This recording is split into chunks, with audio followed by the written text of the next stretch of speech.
नमस्कार दोस्तों, आज मैं आपको सुनाने जा रहा हूँ अपनी कथा और कहानियों की एक खूबसूरत कड़ी, योगिनी एकादशी व्रत कथा।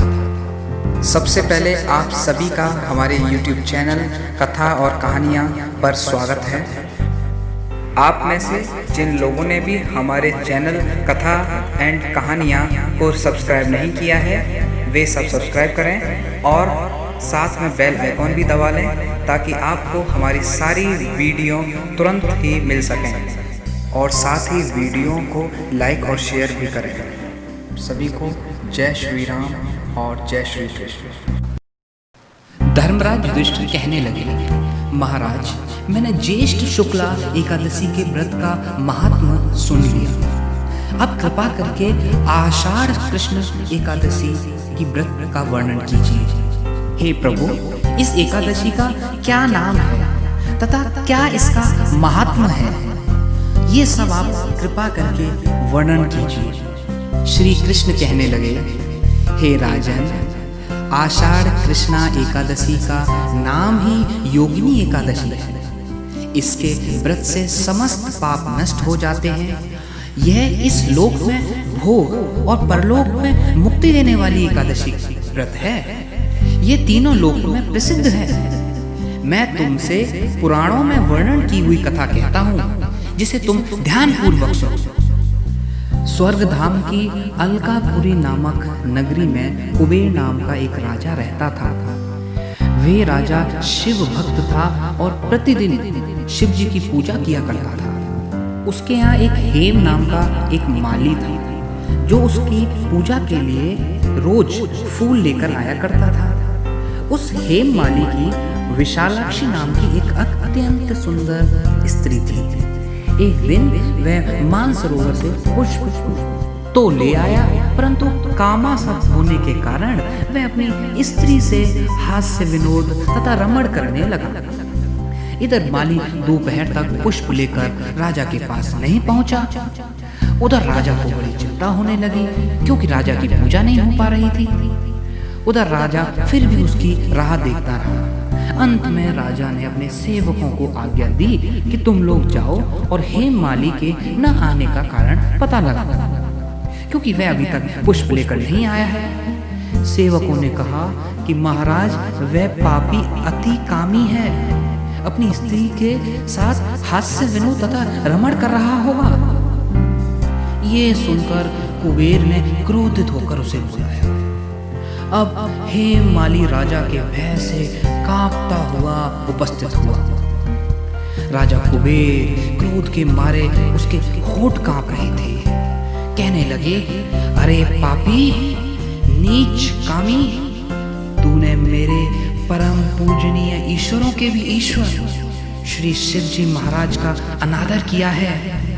इसलिए मैं तुझे शाप देता हूँ कि तू स्त्री का वियोग सहेगा, मृत्यु लोक में जाकर कोढ़ी होगा और तुझे कभी सुख नहीं मिलेगा। अब कुबेर के शाप से हेम माली का स्वर्ग से पतन हो गया। वह उसी क्षण पृथ्वी पर गिर पड़ा। भूतल पर आते ही उसके श्वेत कोढ़ निकल आया। उसकी स्त्री भी उसी समय अंतर्ध्यान हो गई। मृत्यु लोक में आकर उसने अनेक दुख भोगे। भयानक जंगल में जाकर बिना अन्न और जल के भटकता रहा। रात्रि को नींद भी नहीं आती थी, परंतु शिव जी की पूजा के प्रभाव से उसको पिछले जन्म की स्मृति का ज्ञान अवश्य रहा।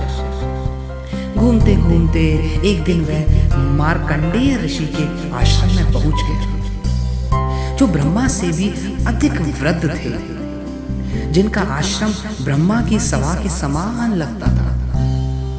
हेम माली वहां जाकर उनके पैरों में गिर पड़ा। उसकी ऐसी दयनीय हालात देखकर मार्कंडेय जी बोले कि ऐसा कौन सा पाप किया है तूने, जिसके प्रभाव से तू कोढ़ी होकर महान दुख भोग रहा है। हेम माली कहने लगा, मैं कुबेर का सेवक हेम माली हूँ।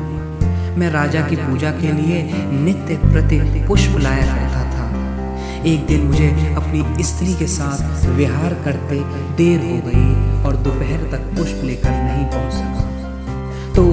तुझे शाप दे दिया कि तुझे स्त्री का वियोग होगा और मृत्यु लोक में जाकर तू कोढ़ी बनकर दुख भोगेगा। इस शाप से मैं कोढ़ी होकर अत्यंत दुख भोग रहा हूँ।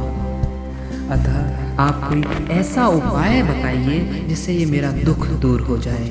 हे महर्षि, मेरा दुख दूर हो जाए। इस पर मार्कंडेय ऋषि बोले कि तूने मेरे सम्मुख सत्य वचन कहे हैं, इसलिए मैं तेरे उद्धार के लिए एक व्रत बताता हूँ। यदि तू आषाढ़ मास के कृष्ण पक्ष की योगिनी नाम की एकादशी का विधि पूर्वक व्रत करेगा तो तेरे सब पाप नष्ट हो जाएंगे। यह सुनकर हेममाली ने अत्यंत प्रसन्न होकर मुनि को साष्टांग प्रणाम किया। मुनि ने उसको अत्यंत स्नेह के साथ उठाया। हेममाली ने मुनि के कथनानुसार विधि पूर्वक योगिनी एकादशी का व्रत किया और इसके प्रभाव से अपने पुराने स्वरूप में आकर अपनी स्त्री के साथ विहार करने लगा। कृष्ण जी बोले, हे राजन, यह योगिनी एकादशी का व्रत 88,000 ब्राह्मणों को भोजन कराने के बराबर फल देता है। इसके व्रत से समस्त पाप दूर हो जाते हैं और अंत में स्वर्ग की प्राप्ति होती है। बस यही थी योगिनी एकादशी व्रत कथा।